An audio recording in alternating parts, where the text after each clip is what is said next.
السؤال 38. لدي استفسار في موضوع التداول بالعملات النقدية والتداول في الذهب والنفط، علما بأن الوسيط المستخدم لا يوجد به فوائد ولا عمولة تبيت وبرافع مالية مجانية، ونوع الحساب إسلامي. وقت التداول يكون باتباع استراتيجيات معينة في البيع والشراء.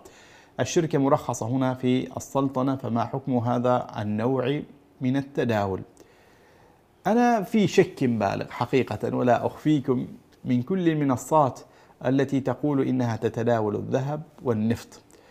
وسألت كثيرين: هل يمكنكم أن تحصلوا على هذا الذهب أو النفط؟ هل له حقيقة في الخارج؟ قالوا: نحن لا نعلم. أمامنا شاشة فيها كمية من الذهب نشتريها نبيعها.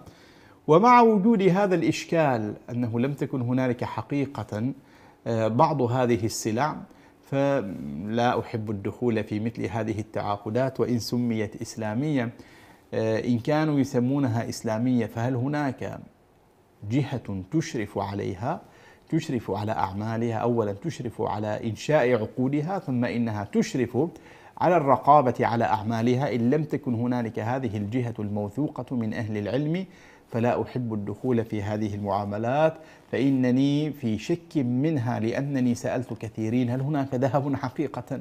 هل يمكنكم أن تحصلوا عليه؟